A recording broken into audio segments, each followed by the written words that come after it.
Saudações psicanalíticas, com imenso prazer que eu fui chamado pela Liga. Alguns que não me conhecem, eu sou patrono dessa Liga, com muito respeito que eu tenho por toda a organização, inclusive os trabalhos, né, constantes e crescimentos que nós vemos a Liga vindo alcançar. Vamos iniciar nossa fala um pouco trazendo um texto que eu acho que dá muito bem para sentirmos mais ou menos. Já foi passado 3 encontros e eu tenho certeza que os profissionais que aqui passaram trouxeram seus registros de forma extremamente positiva. Mas eu peguei uma frase de Freud que diz o seguinte: em relação às constantes declarações de que a psicanálise está morta, eu poderia seguir o exemplo de Marc Tauian, que, tendo lido num jornal o anúncio de sua morte, dirigiu ao diretor do mesmo um telegrama comunicando-lhe: a notícia da minha morte está muito exagerada. O que eu quero dizer para vocês? Nós estamos, muitas das vezes, muito exagerados quando colocamos a postura de que a psicanálise ela estava morta, ela nunca esteve morta.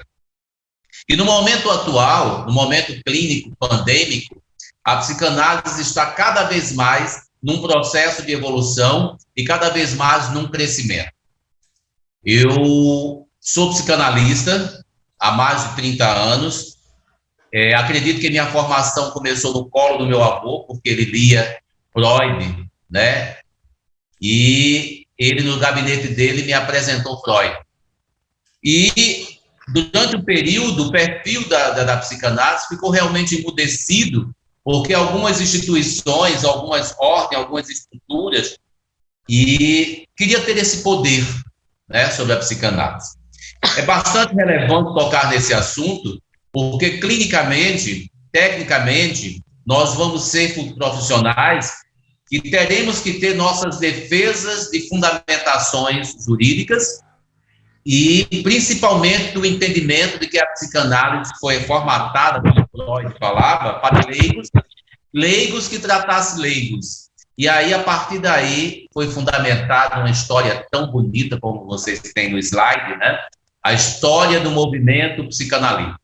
História essa contida numa construção de extremo desafio para a época, de extremo desafio para o tempo que vivia Freud, e todos aqueles que abraçaram posteriormente e anteriormente tentaram implantar a psicanálise, não com o termo psicanalítico. Nós sabemos que durante a história do movimento psicanalítico, a psicanálise primeiro foi trabalhada por via dos hospitais psiquiátricos, buscando o equilíbrio dos seus pacientes, até mesmo na questão voltada às curas, elaborações de cura.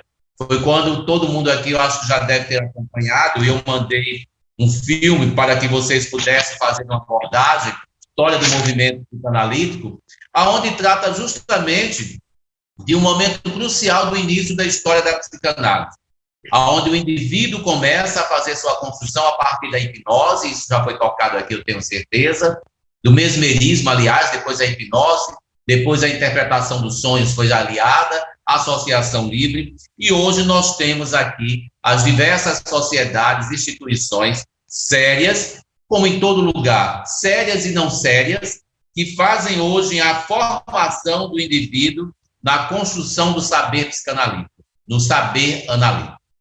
Convido vocês a entrar também no mundo clínico, aonde vocês possam se colocar como sendo o primeiro paciente a ser se examinado constantemente, tendo a oportunidade de mergulhar no seu interior e identificando as suas estruturas neuróticas, as suas ansiedades e as suas angústias.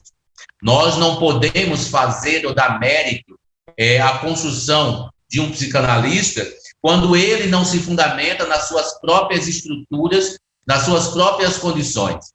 Eu digo sempre que a psicanálise, em todos os aspectos na minha vida, deu certo, tanto na vida clínica, como na vida profissional, como na vida de palestrante, como na vida de pessoas que coordenam grupos, dá supervisão, trabalha com a área de saúde mental, ela não seria um sucesso para mim e fundamentou minha vida financeira se não fosse eu primeiro cuidar dos meus demônios internos. E aqui estamos, para entender o que é realmente que acontece no desenvolvimento clínico psicanalítico.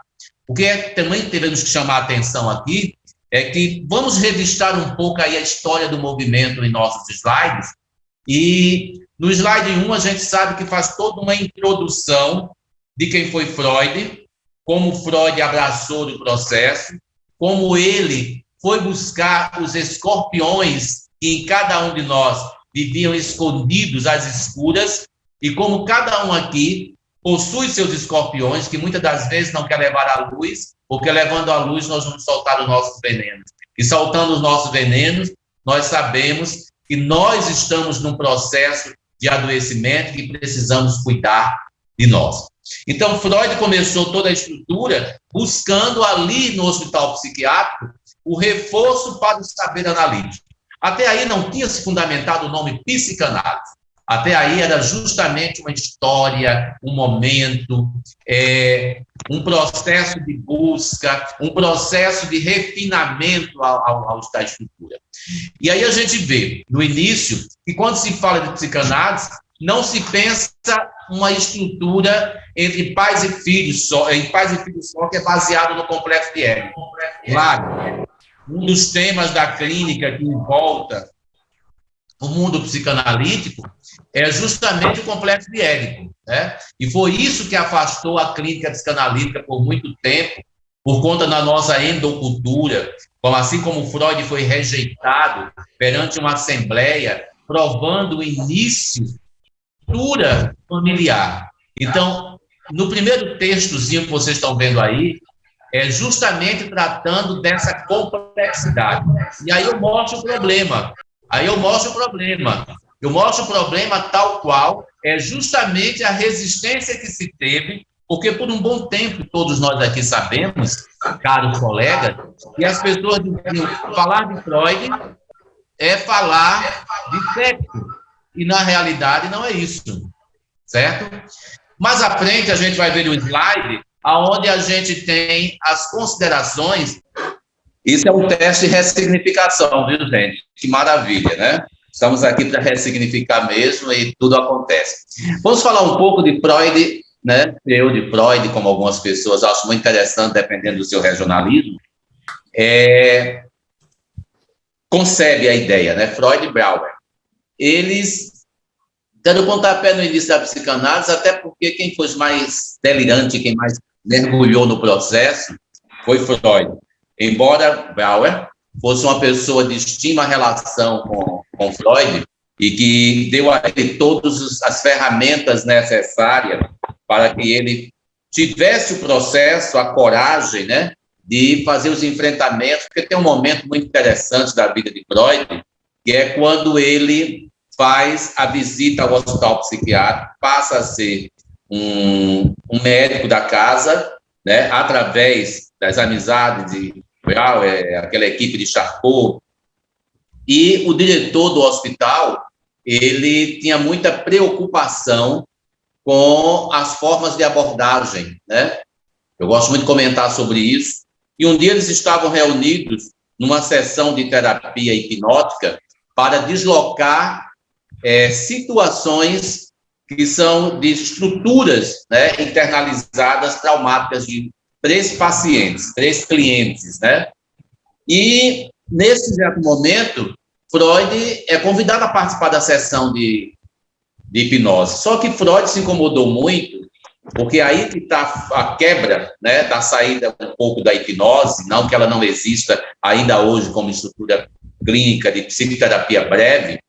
Ele foi e ficou insatisfeito com as respostas que ali viam, porque ao retirar do transe as pessoas, hipnótico, e mesmo invertendo as polaridades dos processos patológicos, as pessoas voltavam a ficar acamadas, certo? A ter os movimentos sinestésicos bruscos, a ter os seus traumas sinalizados com muito mais, e não saíam da situação. Em transe hipnótico, alguém conseguia até levantar da cadeira e caminhar.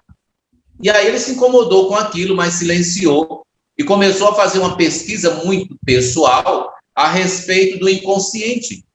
Nessa busca do inconsciente, Freud faz significativas transformações na estrutura neurodinâmica da psique, na estrutura do inconsciente, na estrutura daquilo em que as pessoas, dentro das suas construções, tinham concebido como a última etapa do tratamento a nível psiquiátrico.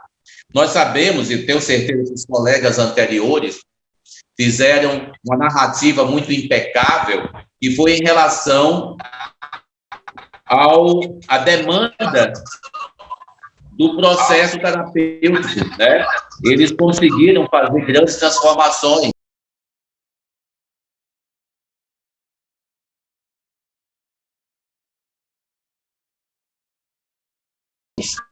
Eles conseguiram fazer grandes transformações, mas pararam. E Freud foi mais à frente. Olha, essa coisa de hipnotizar e o indivíduo voltar depois a ter toda uma complexidade, isso não é muito interessante. E isso não é muito bom. E eu vou mergulhar. E um dia o diretor do hospital convida ele, estou falando isso de forma en passant, uma história longa, e aí até a sua casa para tirá-lo do hospital, porque ele estava quebrando todos os paradigmas, todas as coisas que realmente até ali tinha se concebido de saúde mental. Porque antes tudo era histeria, tudo eram pessoas que eram tratadas praticamente de forma animalesca, primata, certo? De forma até serem queimados, de forma até serem enxortados dos meios de relação familiar, como até hoje existe esse preconceito velado na saúde mental. E aí ele entra na proposta de ir até o diretor e ele pede a ele que está proibido de frequentar o hospital.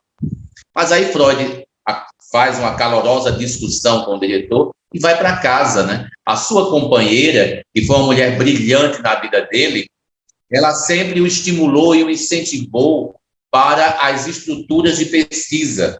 E aí sempre dava a ele aquela força. Um dia esse próprio diretor, acamado, já em fase terminal, pediu para ele ir até a sua residência.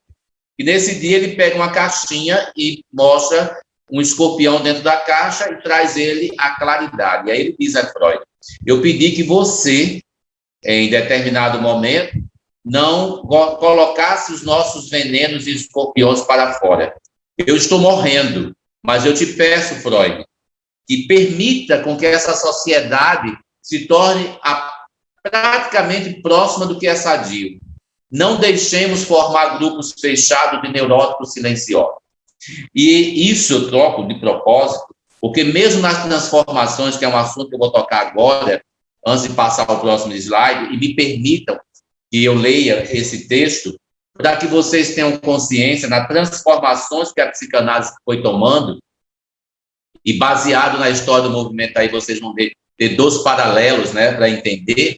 Se na época tinha preconceitos, nós hoje ainda temos resistência por conta de uma sociedade veiculada na sua globalização em colocar sempre o nome de pessoas sadias, e nós não temos sadios na sociedade. Mas aí tem o seguinte, em relação ao paciente, eu vou ler esse texto como eu pedi permissão a vocês, em relação à figura do paciente na atualidade, vamos deixar um pouco a história, cabe consignar que nos tempos pioneiros de Freud e seus seguidores imediatos, o atendimento era quase que exclusivamente com pacientes portadores de quadros com claras manifestações de sintomas típicos de algum tipo de neurose. Assim, no início das descobertas de Freud, a totalidade da sua prática clínica era composta por mulheres jovens e histéricas, né? Por terem um útero, hístera. Posteriormente, o atendimento foi se estendendo para pacientes portadores de sintomas fóbicos. E aí a gente mergulha no caso Hans, e quando vocês forem aprofundando dentro do conhecimento analítico, vão conhecer. Aí eu vou para a atualidade.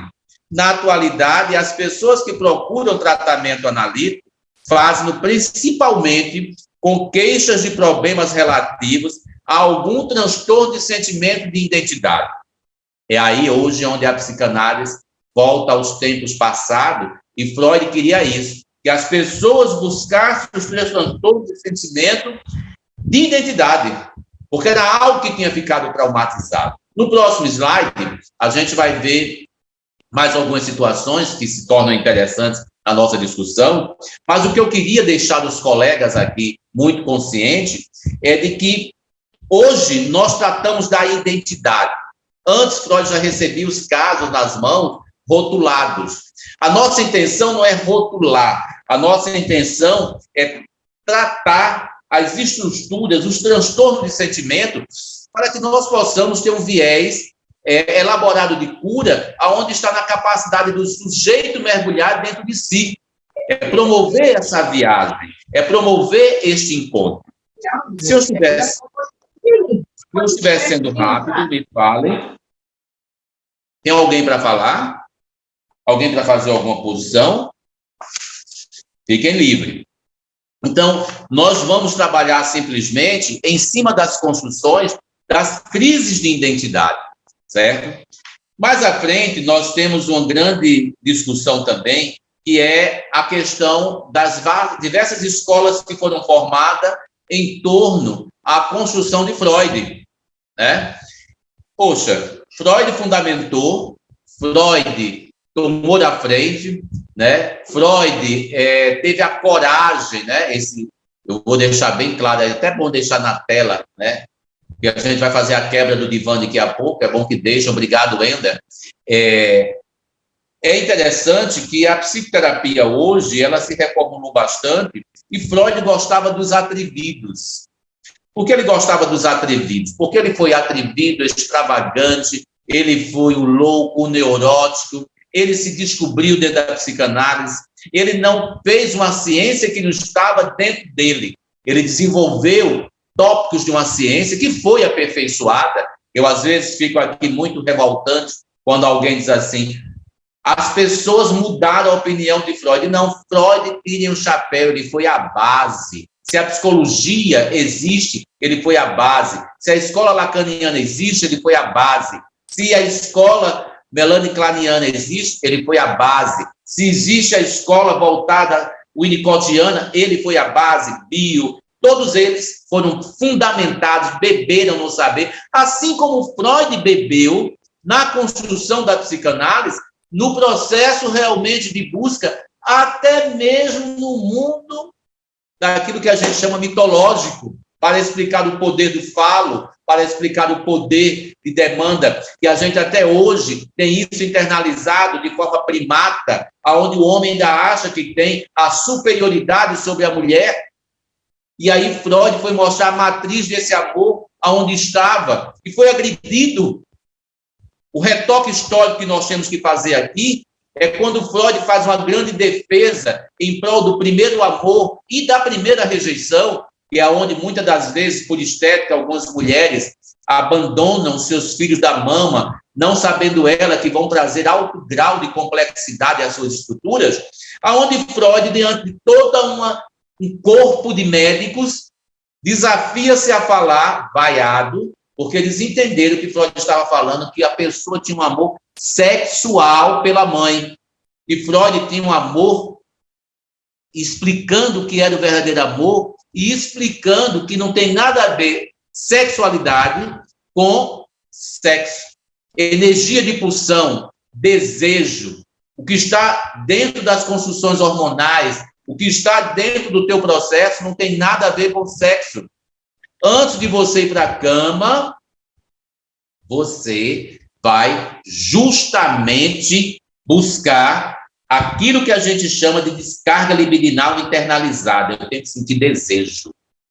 E o primeiro desejo nosso foi pelo peito da mãe, que fez com que saciasse a nossa fome, que era alimentada dentro do útero materno. E aí, primeiro vínculo de paixão. E aí, na época, ele foi cuspido, ele foi vaiado, mas ele tinha uma classe tão grande que ele levou até o fim o seu discurso e não parou um minuto. Eu tenho uma amiga que disse para mim assim, você é o Freud da atualidade, porque no Nordeste eu enfrentei todas as lutas possíveis e imaginárias que vocês possam ser, para colocar a psicanálise de forma a entender que ela é uma psicoterapia, certo? E todo esse processo era interessante que nós fizéssemos uma luta definitiva em mudar as estruturas e trazer a psicanálise para a atualidade. Então, Freud, na época, enfrentou. Então, libido, desejo, são frases que vocês vão ouvir de forma tão comum na formação de vocês. Tirem a doença voltada às genitálias como sendo órgão de concentração libidinal. Ele, na realidade, ele é a ação de uma resposta de uma libido que está cristalizada em você. Então, as polimorfias, as perversões, as estruturas, isso tem o peso da endoculturação, isso tem o peso da sua cultura, isso tem o peso como se vê o outro, como vê o papel da mulher, como vê o papel do masculino, do feminino, o que tem internalizado em mim, certo? Então, através da hipnose, ele conseguiu encontrar alguns viés, sim, interessante, que nós possamos retroalimentarmos a nossa posição enquanto psicanalista, de que nós não só pensamos em sexo.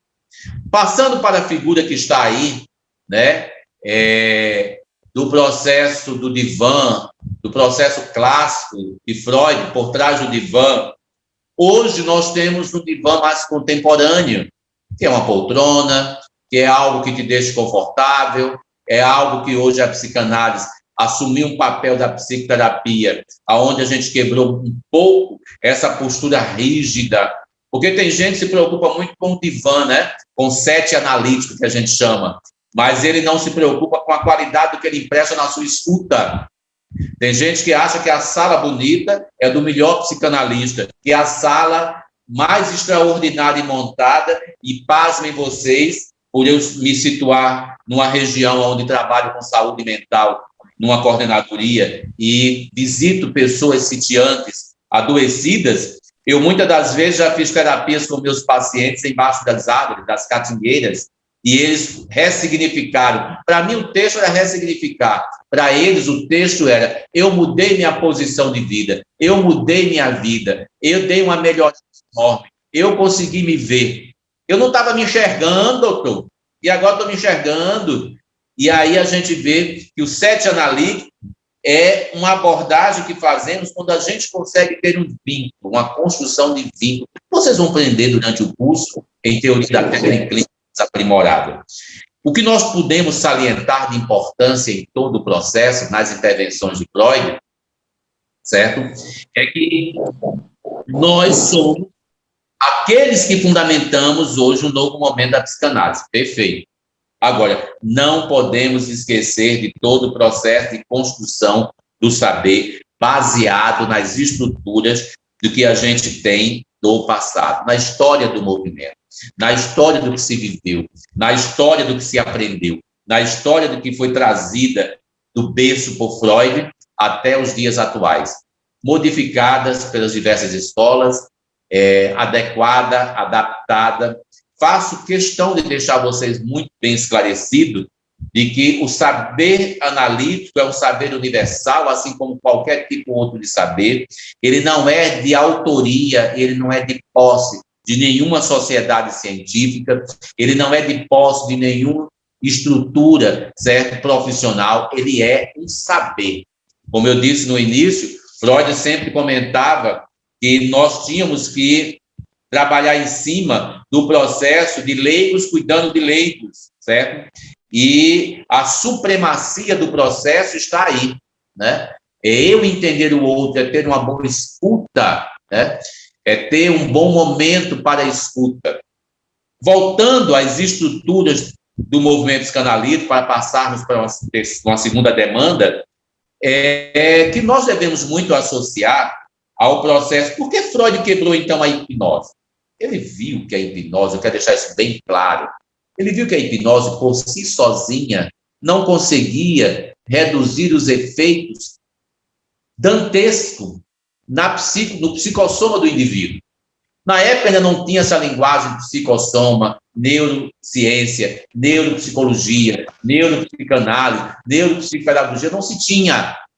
O princípio neurológico era um princípio de forma muito acadêmica, restrito a tratamentos diferenciados do que nós temos hoje.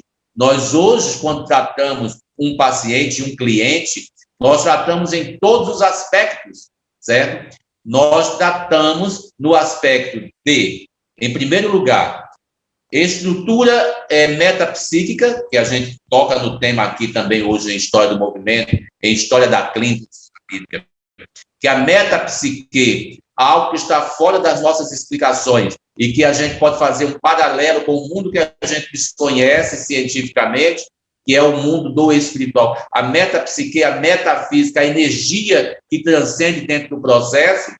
Nós verificamos o paciente na sua formação psicossomática. Olha, hoje nós temos todo um comodismo, não foi o desafio que teve Freud, de em cima de apenas sintomas de instintos e como eles se revelavam. Hoje a gente tem tudo revelado através, se é no campo da psicologia, através de testes, se é no campo da neurologia, a neurosíntese, a neuropsique, ou em cima da tradução dos eletroencefalogramas, da tradução das ressonâncias, isso quando se fala da tela mental enquanto estrutura psiquiátrica, né?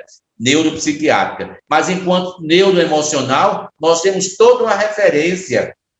Então, nós temos que realmente ter esse cuidado de que hoje o paciente, dentro da construção da clínica, é o paciente e o cliente que trazemos para nós com uma abordagem muito ampla.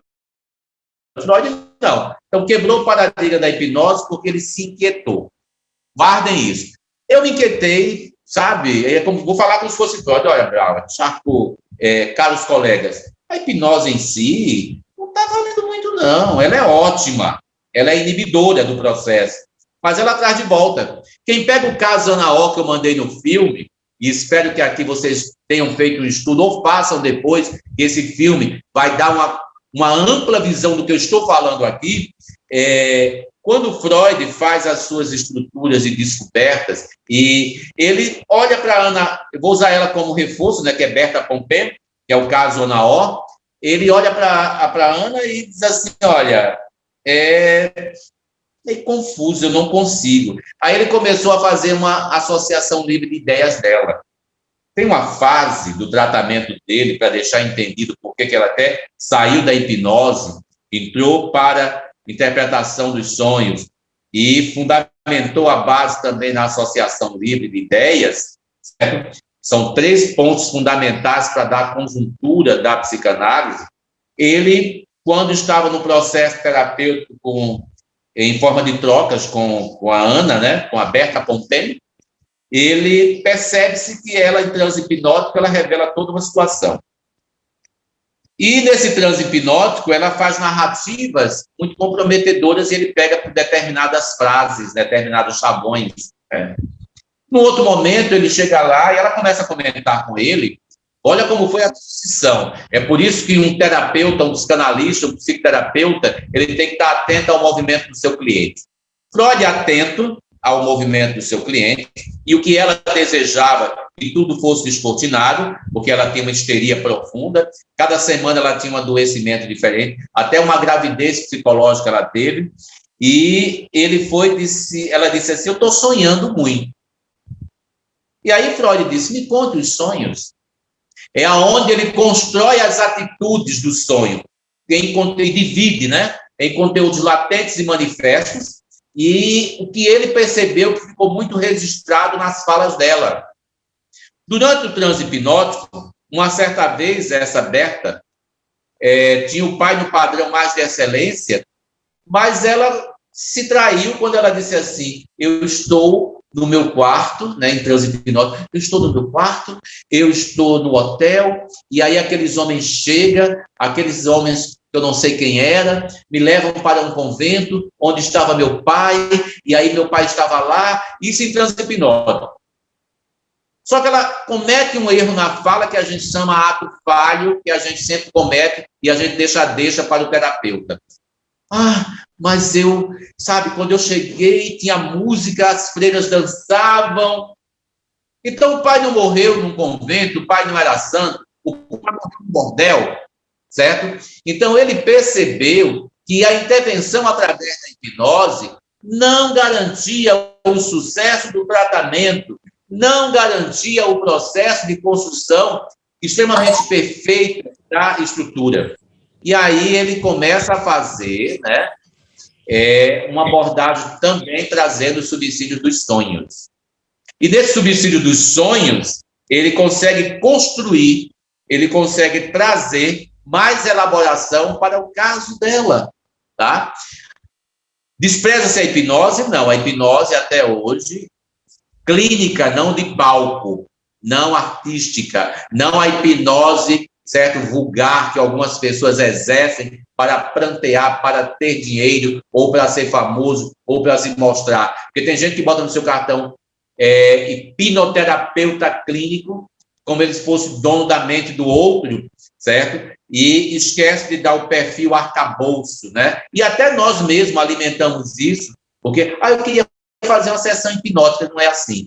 Uma sessão hipnótica. Freud, para chegar a uma conclusão na época da hipnose, quem sucedeu Freud simplesmente trabalhou nas nuances do mesmerismo, foi conquistando aos poucos, tinha uma resposta clínica nas mãos, certo? E a gente quer chegar no consultório e sentar, me hipnotiza.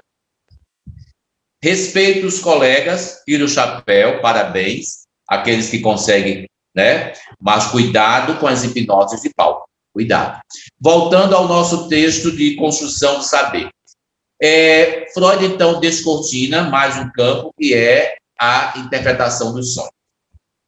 E a interpretação dos sonhos leva Freud a mergulhar no universo da mitologia grega. Vai sorver, vai beber na mitologia, vai beber dos saberes, dos poderes, das histórias mitológicas, vai beber nas filosofias, vai beber na clínica, que hoje tem a clínica filosófica, né? Na época não tinha, vai beber nessa outra fonte, vai instrumentalizar-se com o pensamento, com as construções aristotélicas, socráticas, platônicas, certo? Vai realmente buscar essas raízes. E aí ele começa a construir, e ele se perde, porque aí tem um grande problema nessa história do movimento, meus caros colegas, né? Freud começa a se identificar com um monte de coisa. Durante esse percurso da fundamentação clínica da psicanálise, nós não estamos aqui numa aula de supervisão, né? A gente vai entrar na profundidade desse meandro. Ele tem uma passagem muito dura com Freud, quando ele acompanha um jovem, né? Eu esqueci qual era o caso agora, mas ele acompanha um jovem, aonde ele esqueci o nome do caso, mas o caso eu conheci, lendo, estudando. Ele começa a ser convidado para atender um rapaz em sua residência, né? E esse rapaz, ele um dia demonstra, né, o ódio que tinha do pai e a destruição que ele faz pegando uma tesoura e em cima de um manequim que representava a figura do pai, ele tenta destruir. Freud saiu abaladíssimo dali e ficou dias recluso e teve um adoecimento, porque ele começou a ver e entrar na complexidade edipiana. Ele começou a ver que amor era esse que não era sexual, mas era um amor muito contido e muito forte. A força do poder deste amor. E aí a gente está muito mais além do que a gente possa acreditar. Freud entra, se fosse hoje, a gente tem uma palavra surto na boca com tanta facilidade, né? Freud surtou. Tinha todo direito. E aí ele ficou recluso, adoeceu, porque ele descobriu que aquele menino levou ele ao seu inconsciente, aonde ele também tinha, ele não conseguiu enterrar o pai dele. Atravessar o portão do cemitério de tanta... Ele estava enterrando o pai? Não, naquela época ele tinha ódio, ódio, ódio. E aí ele não admitia que ao mesmo tempo existia ódio, mas também tinha tanta admiração e tinha o amor por tudo que o pai fez por ele. E aí ele entra num processo tão grande, crítico, que ele não consegue. Fica na entrada do cemitério. Então, resultado, Freud mergulha no seu inconsciente e descobre-se dentro da complexidade edipiana. Eu peço desculpa a vocês por fazer a narrativa clínica assim, de forma leve, como se estivesse contando história, porque eu acho que a gente tira um pouco daquela coisa, né? Tem os textos técnicos aí, os textos científicos, mas tira a gente um pouco daquela abordagem tão séria. A gente fala de psicanálise com prazer, né? Então, resultado. Com licença aqui um pouquinho para minha caneca de café. Resultado, ele começa a mergulhar no inconsciente dele.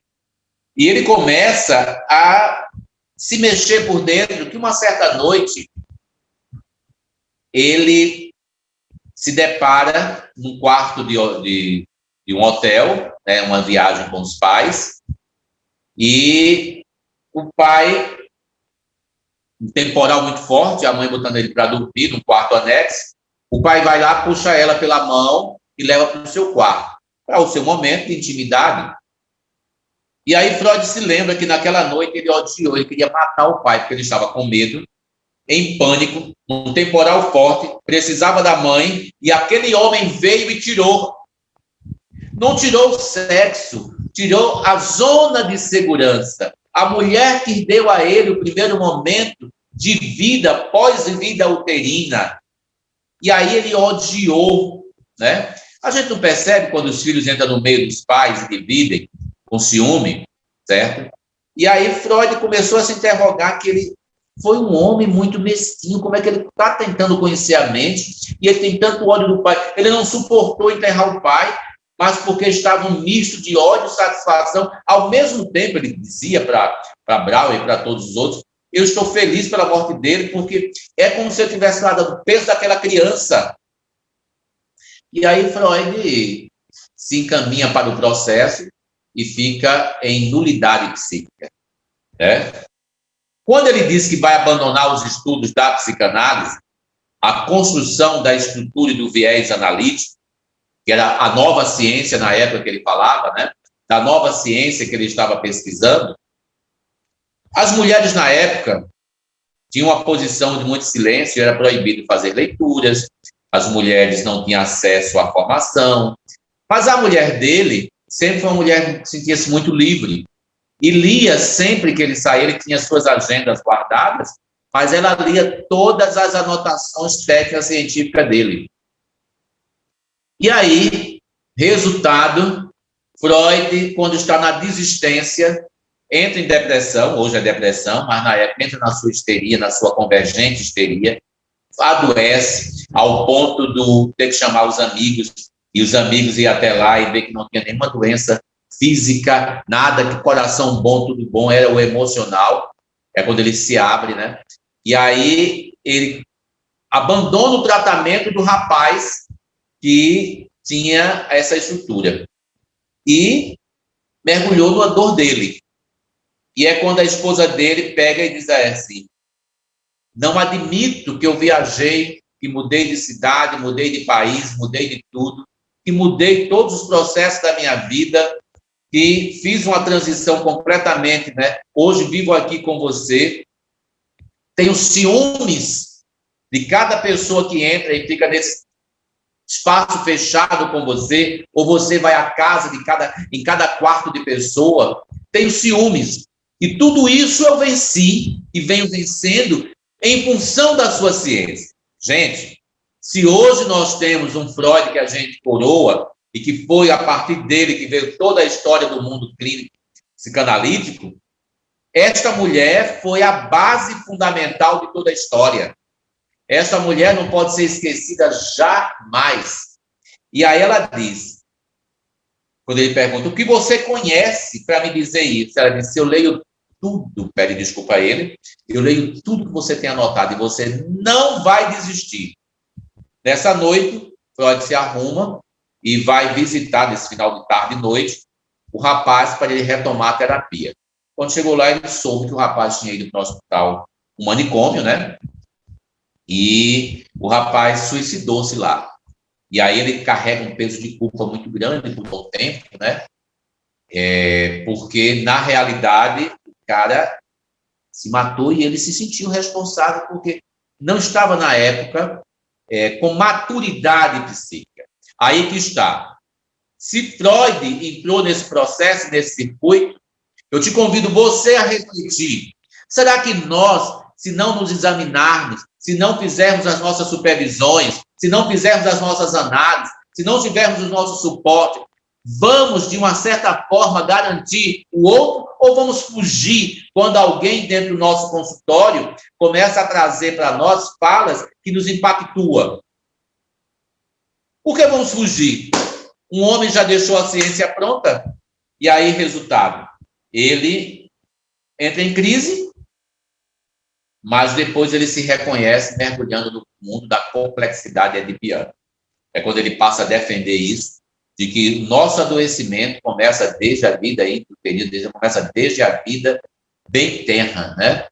Então, é muito interessante que nós possamos ter consciência de que este universo psicanalítico, clínico, ele não é uma abordagem que é engessada nas práticas de cursos, palestras, mas, acima de tudo, ele é engessado na sua busca do seu inconsciente, no seu reaparelhamento, na sua ressignificação. Mais à frente, a gente vê que, então, ele começa a conceber a ideia de que a hipnose, interpretação de sonhos e as associações livres. O que são associações livres? Palavras ditas.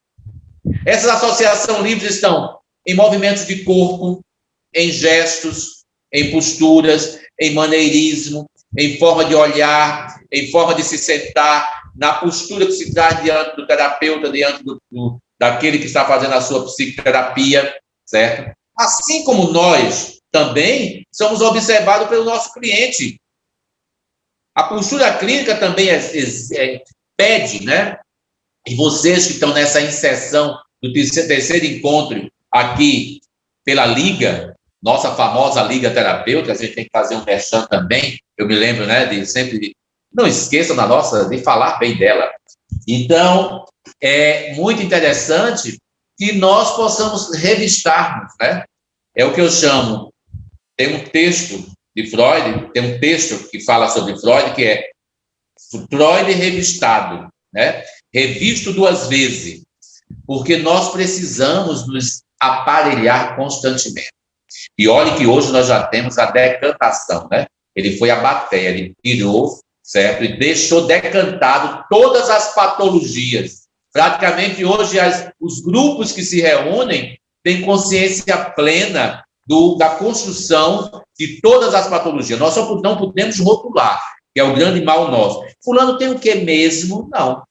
Ele é seu cliente. E ali você vai buscar o manejo técnico adequado, o manejo clínico adequado para ele criar em você uma estrutura de bem-estar, uma estrutura de prazer, uma estrutura de saber que você é aquele que não vai ser só que vai receber, mas que vai permitir a ele fazer sua fala muito livre, né? Vivenciar todo o processo. Continuando, né, dentro dos nossos slides e dentro das nossas discussões, eu peço de novo desculpa a vocês por não roteirizar tanto seguindo os slides, eles estão aí para que vocês tenham eles como aparatos para vocês.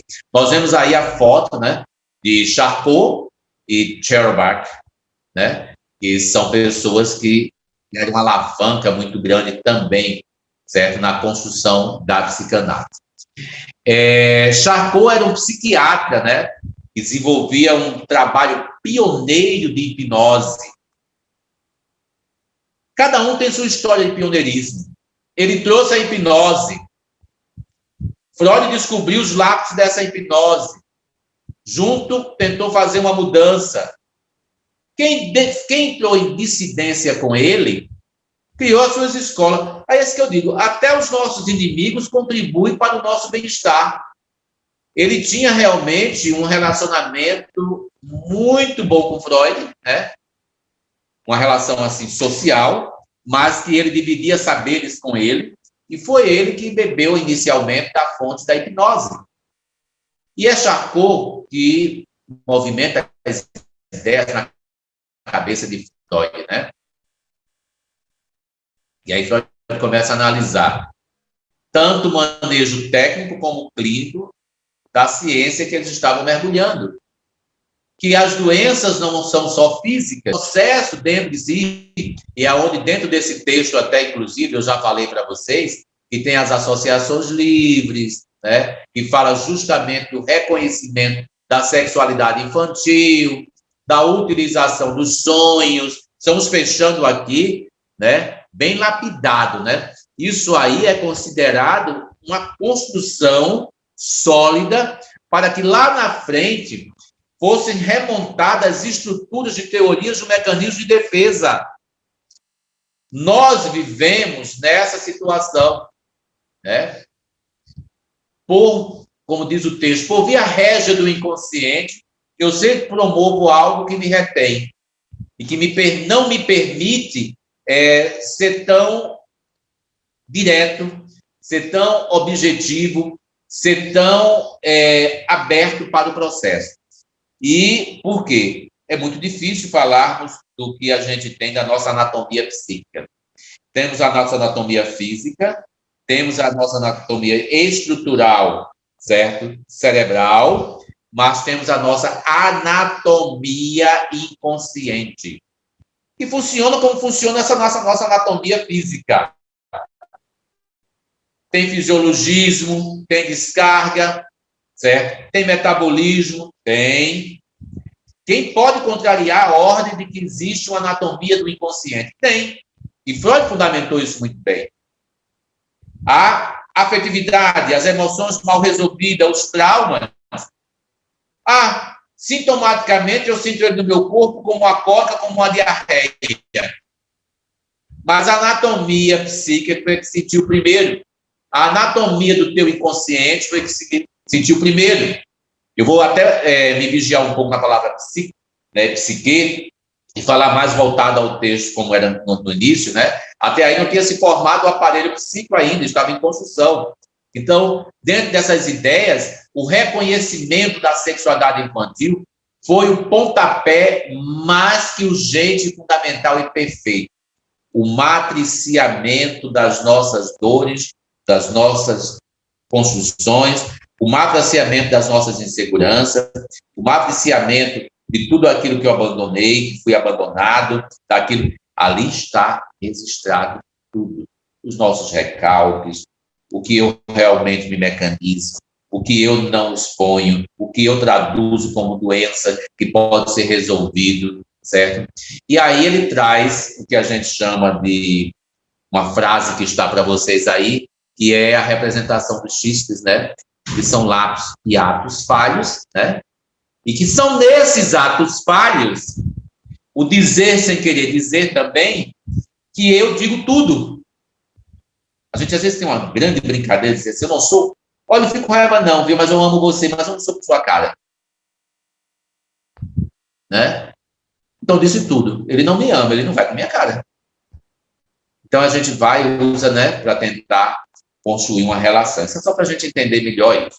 Mas voltando à essência da estrutura, foi daí que Freud, a partir da utilização, e hoje nós temos já entabulado nas ciências, né?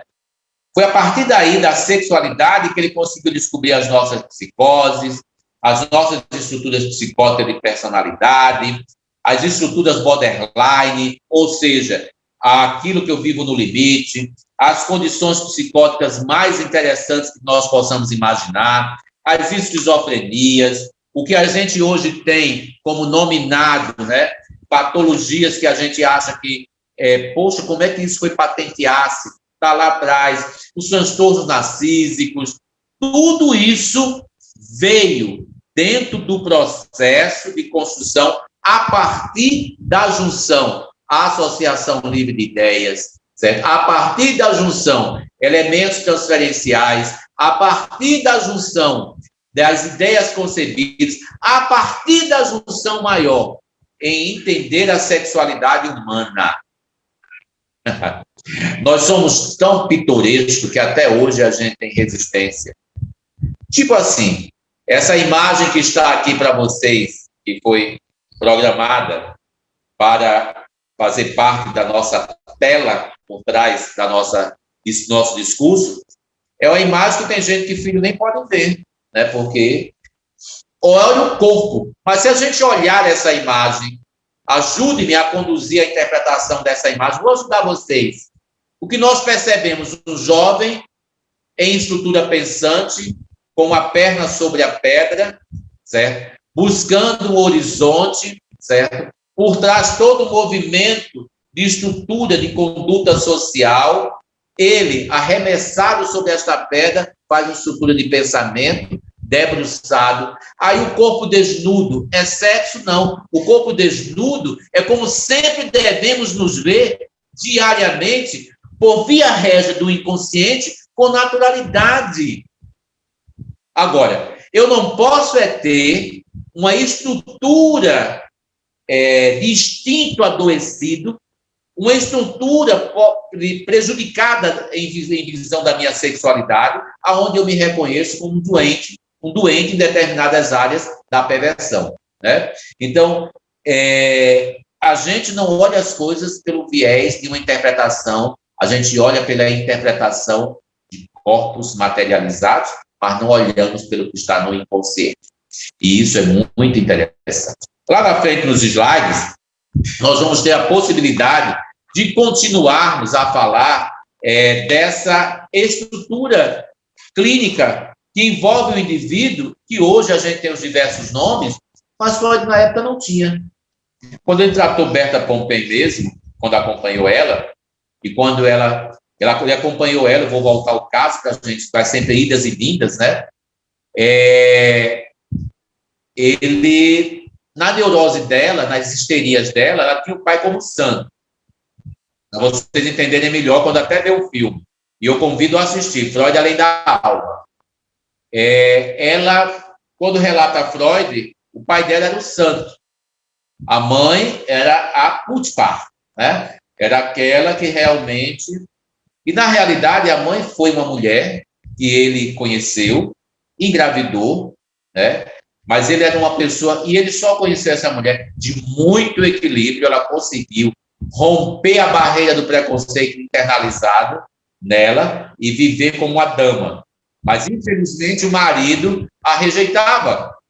Infelizmente, o marido a rejeitava por diversas situações, porque conheceu ela dentro de um prostíbulo, né? E a menina vivia com esses cultos externalizados externos e Freud não sabia. Foi revelado tudo isso no processo, na terapia. E aí ele descobriu que nível de estrutura neurótica ela estava. O pai que a seduziu por dar tudo, por preencher todas as lacunas, por estar junto com ela, a mãe que era humilhada, porque ele deixava a mãe em casa, deu o título a ela de mãe da filha dele, mas, em compensação, ele ia para as ruas, onde a menina dizia que eram hospitais, né, vivenciar as experiências que ele queria viver. Chega um momento que Berta, o último momento que ela tem com Freud, em casa, porque depois ela vai começar a ir na clínica. Ele acompanhando ela em casa, ela teve um momento em que ela foge durante uma noite para suicidar-se.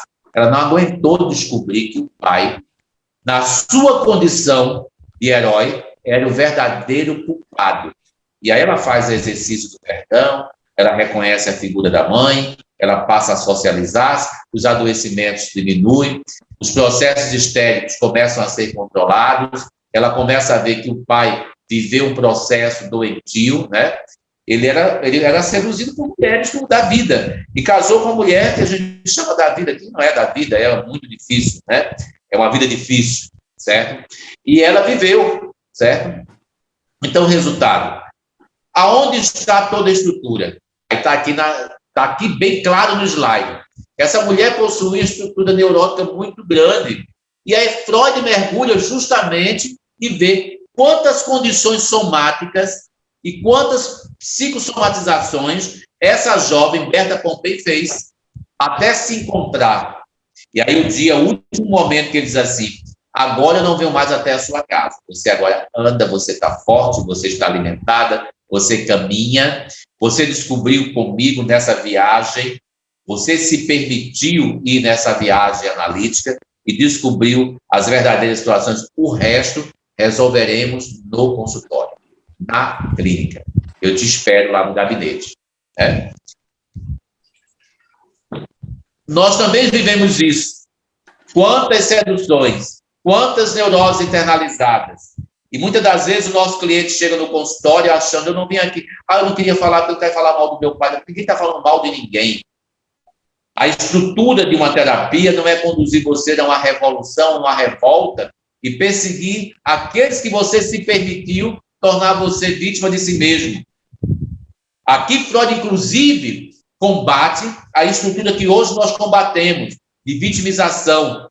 Nós não somos vítimas de nada, nós somos algozes de nós mesmos, porque tudo que acontece, tudo que nós permitimos fazer é porque nós abrimos janelas do nosso processo do inconsciente e deixamos que as cenas traumáticas tomem conta de nós. Eu espero que eu não seja sendo tão chato o nosso bate-papo, eu considero uma aula bate-papo, porque nós não podemos deixar de tocar nesses princípios, porque eu não quero que saia deste grupo aqui levando o nome da Liga, levando o meu nome, levando o nome de Wender, levando o nome de uma coordenação, levando o nome de todos vocês também que têm um nome, sem tentar entender as suas estruturas, sem fazer seu automanejo clínico, sem tentar entender as suas perversões, as suas ideias internalizadas. E por falar em perversões, nós vamos ainda tocar aqui em alguma coisa que está no exercício clínico, certo? É interessante notarmos que nós dramatizamos as coisas por, às vezes, não entendermos e emprestamos peso aonde não deve ser emprestado. Não sejamos insuficientes, né? Sejamos hipersuficientes de entender as demandas. E que uma terapia, ela é muito mais do que um processo de um ato de trazer alguém ou veicular um nível de trânsito entre os pensares. Ela é também um envolvimento onde eu promova no meu processo de terapeuta a necessidade de excitar cada vez mais o meu paciente, o meu cliente, a busca da sua estrutura interior. Freud fez isso como fez mais à frente, né? Alguém diz assim, Gibson, a minha base é freudiana, mas nesse bate-papo que nós estamos fazendo aqui, eu já passei pelas 7 escolas de formação por busca de conhecimento, de forma mergulhada autodidata, certo? Participei de encontros das diversas escolas, certo? Para tentar entender o mundo lacaniano, porque às vezes eu chego com o meu cliente, ele tem uma outra estrutura, eu preciso trazer um desenho melhor para a terapia em Lacan. Eu vou em Jung porque alguém tem uma estrutura de construção mais metapsique, mais metafísica, mais espiritualizada, por não assim dizer, e aí eu vou em Jung. Eu vejo aquele que tem um princípio, como eu tenho muitos jovens também no meu consultório, até crianças, eu vou naquele viés de Ana Freud com Melanie Klein, Winnicott, e consigo trazer, né, as simbologias, as construções, as questões de família, as interpretações grafológicas dos desenhos e tudo mais. Então, não sejam engessados na formação, para que quando chegar no final, se eu tive muito conhecimento, mas não estou conseguindo para nada, certo? Quem faz o psicanalista, nós não criamos um método egipciano, um método wendiano, um método iraniano, um método eliniano, não. Nós criamos, sim, as nossas posturas diferenciadas, porque temos a obrigação de conhecer. E fixe bem, escolas de lacaniana, junguiana, Melanie Klein, Bill, Winnicott e Ana Freud e outras mais, vai por aí, certo? Então, nós não podemos fechar. Hoje, temos um grande, como estamos hoje num processo de transição universal, hoje a ciência psicanalítica se antepara nas consultas, nos momentos de fala, nos intercâmbios com outros mundos diversos, como a Liga tem, né? Terapeutas de diversas estruturas, né? São florais de Bach, são cromoterapias, mas porque nós estamos hoje vivendo legalmente, porque senão o SUS não registrava, como hoje práticas hospitalares, a medicina integrativa. Então, a psicanálise hoje, contemporânea, atual, nós temos a oportunidade de contar com esse processo integrativo. Gente, o Freud vem viver agora, né? Ou que vontade de trazer Freud para agora, tá? Mas ele está em nós. Ele está na nossa paciência que estamos aqui descortinando. Mais à frente, nós vamos discutir realmente, dentro da clínica, sobre perversões, né? E essas perversões tal, que elas se tornam cruéis dentro de nós. Porque algumas pessoas têm 2 campos até de estudo dentro da construção clínica das perversões. Tá? E aqui, principalmente, onde faz uma narrativa da excitação do consciente, né? E das somatizações que fazemos. As perversões, ela tem o cunho que pode ser o cunho patológico, e tem as perversões por perverter a ordem que obedece à minha estrutura de prazer libidinal inconsciente. Então, quando se discute sexualidade, por exemplo, né, nós temos hoje um viés muito amplo, porque se nós formos para as décadas de 50, 60, a mulher era ser boa filha, limpar a casa, parideiras, cuidar do marido. Acompanhando mais ou mais, revolução do biquíni, tudo mais, a mulher passou a ser revolucionária, tomar o campo de ação, invadir as empresas, as fábricas, embora dentro do ato manifesto inconsciente de uma sociedade ainda falópica, nós ainda recusamos o trabalho da mulher enquanto valorização financeira. Ela faz os mesmos atributos, porém recebe muito pouco em relação aos homens, certo? E aí, hoje em dia, a gente vê comum que a mulher hoje pode dizer assim, eu estou com desejo, eu tenho... Quando ela precisa falar, né, ela passa a se insinuar. E aí, as pessoas dizem que são patologias. Eu vou trazer para a ilustração, eu recebi um cliente onde ele criou pânico do momento de vida íntima, porque ele disse que a mulher estava muito saidinha. Ela estava propondo muitas coisas, então ela está doente. Não, eu disse, olha, quem está doente nesse fato não é ela e também não é você. Você não foi preparado para esta mulher. A mulher também tem estruturas libidinais, a mulher também. Mas ela, para mim, na minha igreja, está sendo chamada de pervertida. Eu conversei com o pastor, sua mulher é uma pervertida doente. Então, eu faço questão de citar aqui que nem toda perversão ela é um tratado patológico. A perversão é algo que eu permito alterar a ordem. Com os diversos desejos que existem na plenitude do ato sexual, que as pessoas às vezes se permitem a 1000 outros tipos de práticas, e elas se enquadram muito bem. Você pode não se enquadrar, mas elas se enquadram. Então, nós estamos diante de um tema que foi trazido lá atrás por Freud, quando ele começou a descortinar a sexualidade através justamente do complexo edipiano. Aí quando alguém diz assim, a psicanálise está ultrapassada porque só pensa... Não está ultrapassada de forma alguma. Aliás, nos tempos de hoje, ela está muito atualizada. Ela traz a cena traumática da infância como algo que te proíbe muito a viver o teu real desejo. A complexidade edipiana te tira desse processo. Tá? E é bom que vocês mergulhem na mitologia para entender a complexidade edipiana. Passamos mais à frente, falando de perversão, eu coloquei elas nos 2 graus, né? Nós temos que aprender uma palavra técnica, aliás, aquela palavra clínica que chama como eu faço a minha clivagem de desejo.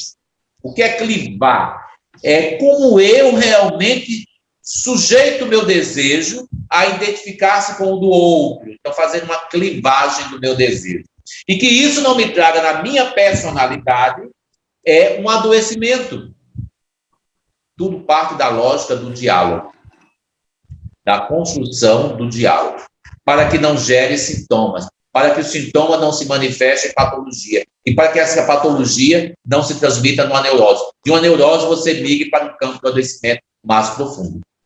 Então, dentro do processo clínico, nós vamos ter os fatos e as características de como tratar a perversão do ponto de vista psicopatológica em si, oriunda dos nossos mecanismos de defesa, dos nossos actos, né? Da nossa forma de absorver as coisas, do que foi trazido para mim no campo da minha cultura, no campo da minha religiosidade, no campo da minha construção de fé, no campo de construção da minha organização familiar.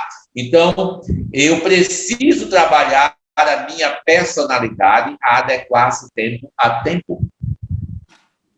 E Freud já fazia na época essa viagem. Então, como a gente pode observar, Freud era o cara, né? Ele era o cara que tinha condições de colocar situações, que não se negou em colocar as suas posturas diante de um simpósio, né, de um congresso médico, aliás, onde todos eram contra a sua ideia, com médicos judeus que passavam por ele, cuspia e abandonaram a plenária. E aí é onde eu quero chegar.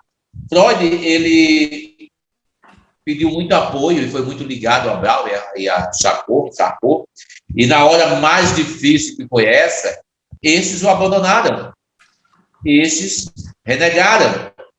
E eles disseram, é por sua conta e risco. Há momentos que nós temos que aprender a romper com a ciência, romper com as academias e criarmos a nossa identidade real, né? Eu lembro disso quando uma vez eu... Bem feito esse slide, eu vou daqui a pouco comentar por ele. Pode deixar nele que ele é perfeito.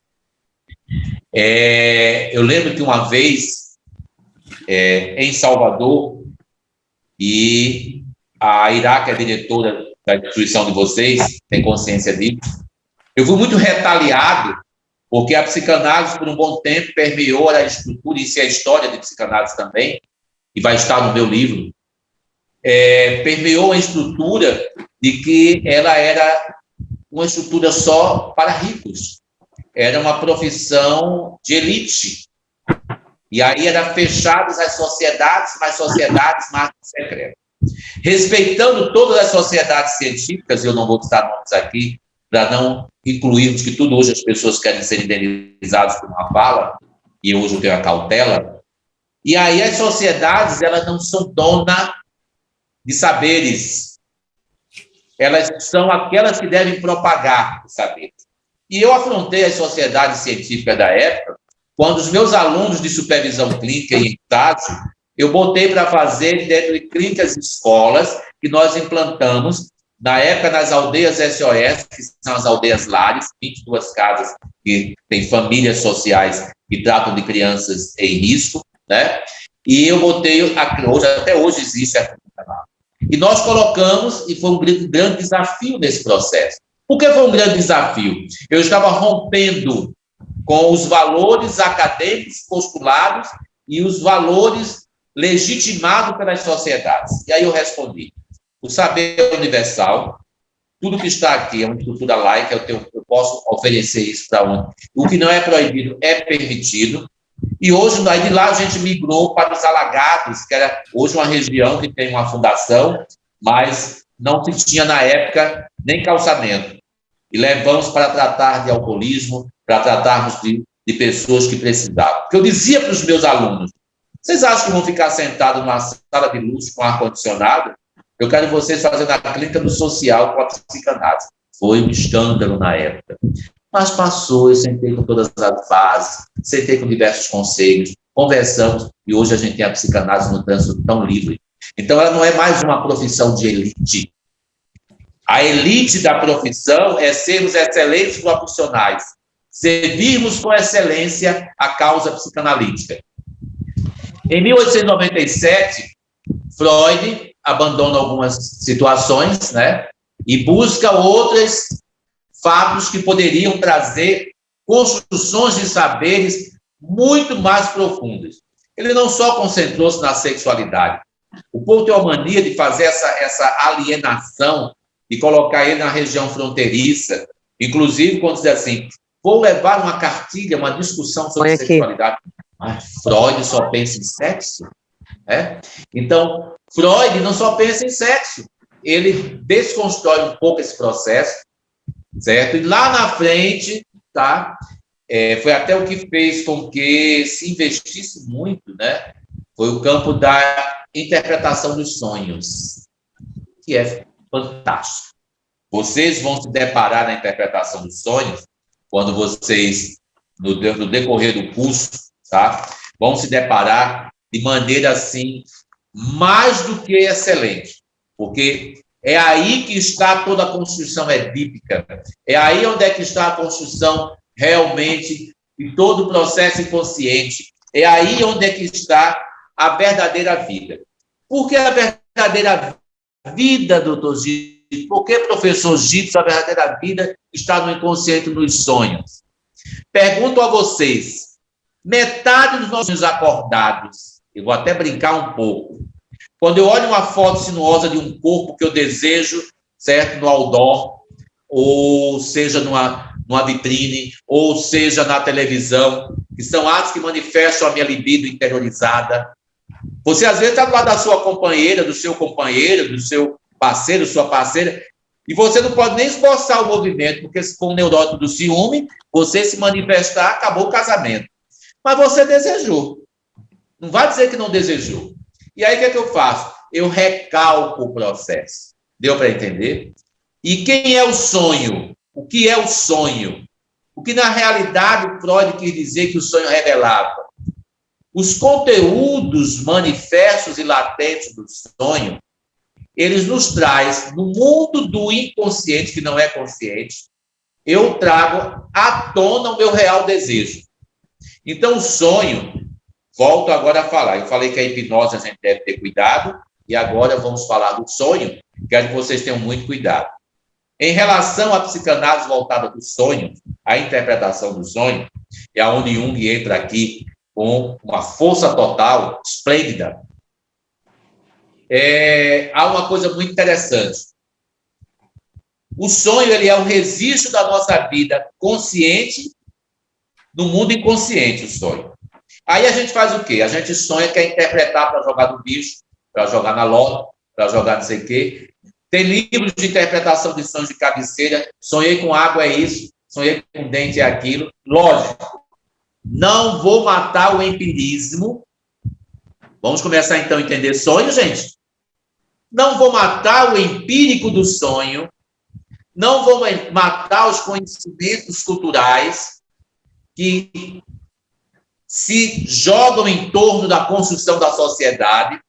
Porque eu venho de uma família que sonhar arrancando dente, se for da frente, é parente próximo que vai morrer, se for de trás, é pessoa distante. E que, por uma construção ideológica, por uma construção de fato, por uma metafísica, uma metapsique, chegava a morrer pessoas em poucos dias. E aí minha avó dizia assim, tá vendo? O dente que você sonhou, tem fatos que realmente... Mas vão nos sonhos, por exemplo, bíblicos. Fantástica, Beluzinha. Mas a pessoa... José que interpretou os sonhos. José foi a pessoa que deu tradução aos conteúdos manifestos e inconscientes do sonho que ele estava interpretando. Voltando. A interpretação do sonho, ele traz uma característica muito grande em relação ao que eu chamo de função alfa do indivíduo. Por que o sonho se tornou importante para Freud? Nós vivemos nossa verdadeira vida consciente nos sonhos, sejam eles acordados ou sonhos em estados REMs profundos.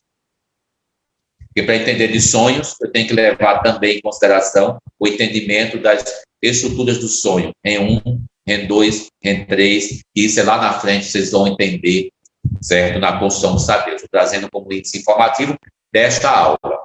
Então, ele começou a se preocupar com o sonho e achou o sonho muito interessante, porque ele trazia nos sonhos os conteúdos manifestos mais apropriados possíveis para representar os desejos do inconsciente. Então, o sonho passou a ser a peça fundamental também, ao qual trouxe para ele um grande discípulo que foi Jung, e depois, lá na frente, houve várias dissidências, porque o grande mal nosso é igual ao político. Começa a construir ruas, quando o outro vem, destrói a rua e não faz mais, vai para outra fazer outra coisa. Nós temos mania de não dar continuidade aos processos, né? A gente fere, às vezes, por narcisismo, as construções que o outro fez. Mas foi Freud que começou a estabelecer esse vínculo do sonho. E aí, o nosso querido Jung, ele mergulhou de uma forma tão profunda que ele foi beber lá das... Como ele tinha uma estrutura muito voltada à metapsique, ele foi muito mais profundo, né? Ele foi muito mais no onirismo, mais profundo. E Freud trouxe as representatividades desde o sonho. Por quê? Associe agora o que eu vou falar. Nós vivemos nosso verdadeiro mundo na nossa vida inconsciente. Ou seja, a nossa vida inconsciente é a nossa verdadeira vida consciente. Só que a gente não faz tudo porque existe o peso da censura, existe o peso da cultura, existe o peso da... É justamente o que vem lá na frente no trio aparelho psíquico, ego e superego, né? Então, nós temos que ter esse cuidado. E como estrutura alfa de uma avaliação, uma função alfa de avaliação dentro do processo do indivíduo, é justamente os sonhos, né? E Jung, por exemplo, Freud, o próprio Freud, aliás, não imaginava que, em suas palavras, estaria a escolha mais infeliz possível, e foi distanciar ele de algumas situações, porque cada um foi beber de forma diferente, né? E cada um foi buscar de forma diferente resposta. Então, mais do que interessante é que esta estrutura dos sonhos marcou os princípios que a gente chama de transferência e contra-transferência. É o caso, por exemplo, quando eu percebo que um paciente, ou aliás, um cliente, tem dificuldade em estar no processo terapêutico, falar, eu digo a ele assim, faça tipo uma carta para mim, e aí eu vou nos conteúdos manifestos das entrelinhas ali daquela carta e trago a nossa discussão na sessão que nós estamos ali realizando. Porque muitas das vezes nós somos muito traídos por essa coisa de transferência, né? Nós somos muito traídos nesse princípio. E se Freud não estabelecesse na época aquilo que a gente chama de interpretar os sonhos, de interpretar os sinais, que lá na frente avança em signos, significados, significantes na linguagem junguiana, se Freud não tivesse feito isso, nós não identificaríamos, no nosso exercício, o que a gente chama de a clínica do vazio, né? E eu vou até ler um texto aqui, muito interessante, de Ana Álvares, até para se colocar dentro daquela construção que hoje temos muitos autistas, né? Muitos, mas muitos autistas. E ela, na clínica do vazio, que não existe a clínica do vazio, né? Ela diz o seguinte: essas crianças autistas não estão fugindo ou escondendo. Elas, de fato, estão perdidas, à espera de alguém que vá ao seu alcance. Anne Álvares. Nos transtornos, por exemplo, autistas, né? Dos processos autistas, a gente pensa que as pessoas não têm o que oferecer. Por muito tempo, de forma preconceituosa, se distanciava, não tratava ou não levava conhecimento às suas estruturas, porque, com licença, nós achávamos que elas não têm reconhecimento do real. Mas elas não são um continente parado, não, viu? Pelo contrário, podem ser ilhas, mas ilhas extremamente frutíferas, extremamente produtivas. E é como Ana Álvares diz. E lá naquela época, naquele discurso lá atrás, entre Freud, Jung, para outros que começaram a tomar força e existência, eles já objetivavam essa estrutura da clínica do vazio. Muitas das vezes, o nosso cliente chega em total mudez, em total silêncio, em não falas, ou posturas de comunicação oral pela oralidade, mas ele chega num processo muito de construção é silenciosa e é muito difícil retirar dele se for pela fala. Mas a clínica do vazio nos leva a fazer uma meditação que, se nós nos colocarmos na função do espelho e olharmos o movimento corpóreo e olharmos os sinais que ele representa, nós vamos conseguir fazer interpretações, sim. E aquilo que aparentemente era um processo de estrutura de vazio passa a ser algo que não é de separação, mas de entendimento. Não é um silêncio. A clínica do vazio, ela está justamente em atos provocativos que nós, enquanto terapeutas, enquanto psicoterapeutas, enquanto analistas, nós nos aprofundamos. Nós achamos que estamos que chegar com o cliente e ele ter respostas prontas e trazer suas falas e trazer ali a gente, certo? Fazer nossa escuta. A nossa escuta transcende a um processo que simplesmente seja de fala. Ela é em cima dessa clínica do vazio. E eu espero que vocês, durante o processo, quando estiverem no manejo técnico, clínico de vocês, possam lembrar-se muito disso, né? Dessas falas iniciais, há um ano daqui depois da formação do curso de vocês, de que a necessidade que se tem do indivíduo conscientizar-se de que nós temos esse silêncio, mas o corpo traduz, o corpo fala, o corpo é sinestesia. Então, eu tenho que ter muito cuidado na recepção, na entrada. Eu tenho que ter muito cuidado ao oferecer a poltrona para que o cliente sente. Eu tenho que ter o cuidado do olhar clínico na postura do seu sentar, no mover das suas pernas, no mover dos seus braços, no mover do manejo de sua cabeça, na subida, às vezes, dos olhos, né? Aqui das pálpebras, muitas das vezes do franzimento da testa. Tudo isso são esculturas da clínica do vazio, meus amigos. E aonde estava onde? Ó? Lá Jung, lá Freud, lá atrás, já trazendo isso com toda a tônica e a gente desprezando. Eu espero que eu não esteja sendo muito de falas, e que eu esteja sendo um pouco até muito retórico. Mas minha fala não está sendo repetitiva. E quero que vocês saiam daqui levando dentro de vocês uma construção de saber impecável.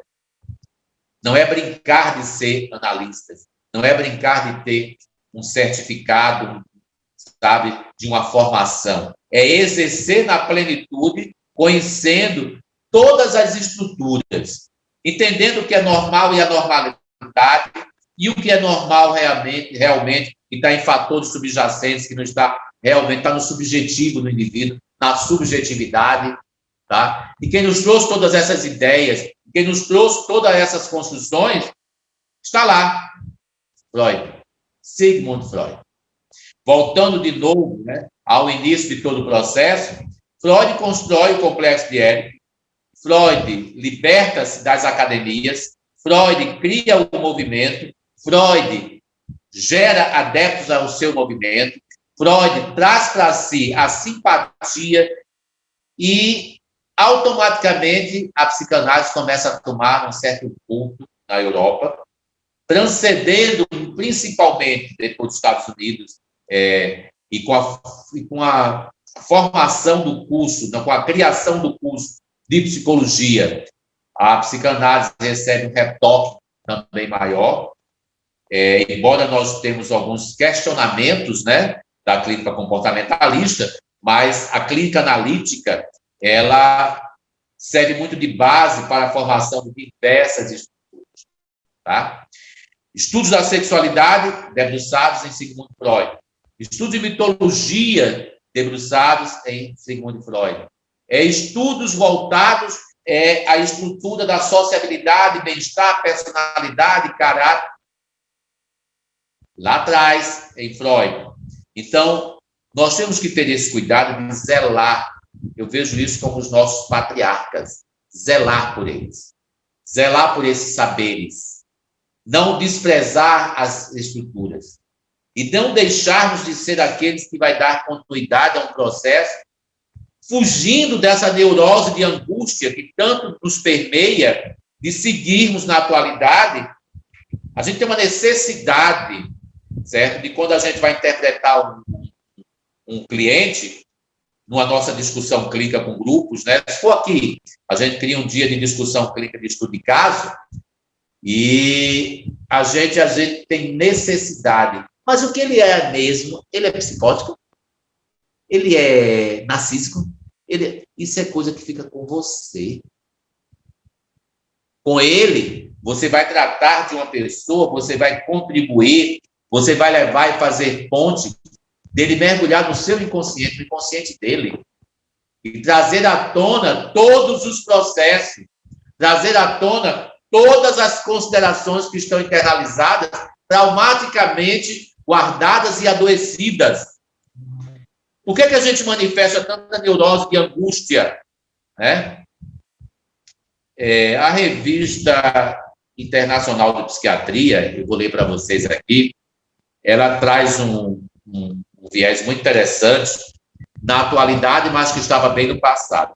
Alguém pode dizer aqui assim, mas o discurso do professor é sempre da atualidade e passado, porque nós precisamos fazer os atos comparativos, porque quem não compara, não constrói, né? Na atualidade, a clássica expressão neurose de angústia adquiriu uma dimensão muito mais ampla, de modo que uma série de entidades clínicas, não obstante, guardam como característica comum a presença de uma forte manifestação de angústia livre e que conservam suas particularidades específicas e singulares. Assim, o surgimento da angústia pode ser englobado e, consequente, receber o título de TAG, transtorno de ansiedade generalizada. São tantos tipos de angústia que constrói o indivíduo, são tantos tipos de angústia que levam a nossas construções, que Freud, na época, também não sabia nem como nominar. Na época, tudo era histeria, né? Tudo era histeria. Tudo era histeria. Tudo era histeria. Tudo era histeria. Certo? E aí, Freud tinha dificuldade. Hoje, né, nós temos complementos desses processos, né? Hoje nós temos uma estrutura complementada. Hoje a gente recebe pronto os índices informativos, catalogados, os processos realmente de adoecimentos. Agora, é para rotular? A nenhum de nós temos o direito de rotular. Porque o que hoje batemos o martelo e diagnosticamos como final, isto está no inconsciente internalizado, tá? No iceberg mais profundo de cada um, a gente revolta, tá? Eu comparo a terapia clínica analítica, e sempre levo a crer, a um iceberg mesmo.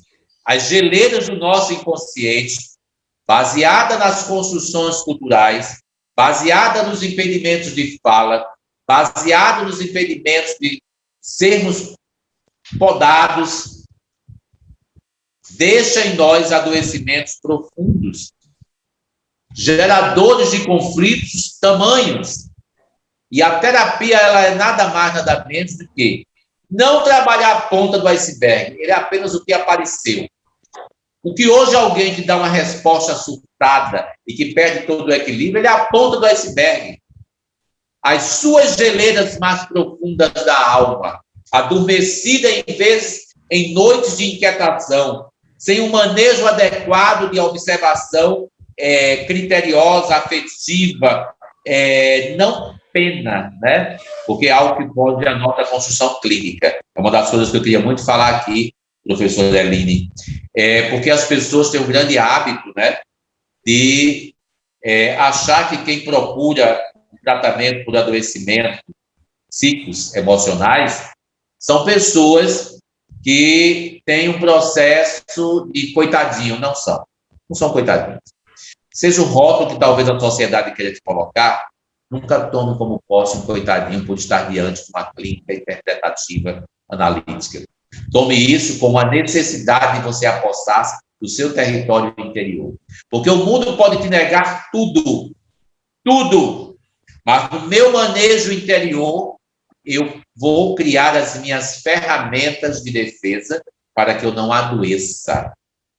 Ok, me bota na telinha aí que eu quero, viu? Veja bem, dando continuidade aos processos de estudos da psicanálise, e já na reta finalzinha, né, dando continuidade a tudo isso, e na reta final, eu vou fechar só com 4 observações e passarmos para esse texto que está aqui perfeito, que encerra a aula de hoje, que é justamente do que nós vivenciamos hoje. Gostaria de fazer um resumê, né, para vocês, dos 4 aspectos que nós mais discutimos aqui hoje, foi interessante. O primeiro resumê está voltado para a história do movimento. Eu acredito que tenha ficado muito bem caracterizada, eu acredito que tenha ficado muito bem fundamentada, e com o material que vocês têm de suporte, dará a vocês uma ampla visão do processo. Tivemos um segundo momento, que foi analisando a transformação do perfil clínico da atualidade e, durante o tempo, como esse perfil foi se identificando.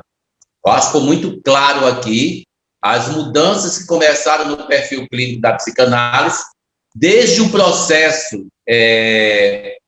do nosso querido, né, que fundamentou a estrutura Freud, mas os antecessores que foram do mesmerismo, da hipnose, do hospital psiquiátrico. Então, a gente, até os dias atuais, ou seja, de certa forma, nós falamos da transformação do perfil clínico do analista. No terceiro viés, nós falamos muito, eu anotei aqui para não perder os viés, dos principais autores, falando das caracterizações, da importância, certo? Trouxemos discussões dele todas baseadas em processos mitológicos, processo de estudo da sexualidade, a transitoriedade, né, de um campo a outro vasto, da busca do inconsciente, tá? A gente fez isso também, certo? O quarto que a gente realmente termina é como agem as terapias analíticas. Nós aqui também falamos e chamamos várias vezes a atenção das nossas práticas, nosso exercício clínico, da escuta, que ela fica muito mais dimensional em todos os aspectos. E vamos encerrar a minha fala, e eu quero vocês participando a partir de agora, com esse texto que está aí, tá? Belíssimo, que ele diz o seguinte: finalmente, Freud arremata a sua visão histórica da psicanálise, declarando que os homens são fortes enquanto representam uma ideia forte. Se enfraquecem quando se opõem a ela. Alguns movimentos têm obtido maior espaço no âmbito didático, como, por exemplo, a psicanálise kleiniana, baseada nas teorias de Melanie Klein, a winnicottiana, inspirada no trabalho de Donna Winnicott, a lacaniana, representada pelo trabalho hercúmeno, foi um trabalho assim, perfeito de Lacan, que é justamente, eu acho que é uma revisão perfeita de Freud. E nós temos representado também, entre outros, né, Jung, Winnicott, Bill, François Dalton, Juan Davinásio. Eu me coloco aqui José Gibson Silva como psicanalista nordestino, certo? Que está em todas as regiões do Brasil, mostrando uma psique diferenciada, uma evolução clínica diferenciada. Mostra aqui os trabalhos novos das associações, que em 32 anos de luta, em 30 e poucos anos que nós lutamos no mundo da psicanálise para uma identificação real a nível de profissão, poucas têm a qualidade de alguns, né, que aqui a gente não vai nominar, mas a Liga, por exemplo, que acolheu a minha ideia em Goiânia de uma forma e mergulhou num processo onde se tornou única e séria. Como outros grupos, né? Aqui até eu faço parte, passo informações, mas tem muitos grupos sérios e a gente vê que a psicanálise anda a passos largos. E digo a vocês, nesse momento pandêmico, nada melhor do que se revisar, se revistar ir ao encontro do outro e ter gratidão por estar vivendo esse momento que pode fazer a história do momento novo da psicanálise. Uma boa tarde para todos, obrigado por terem me ouvido até agora e saudações psicanalíticas, essa é a nossa saudação, tá? Toda a sociedade tem uma saudação, então a nossa é saudação psicanalítica.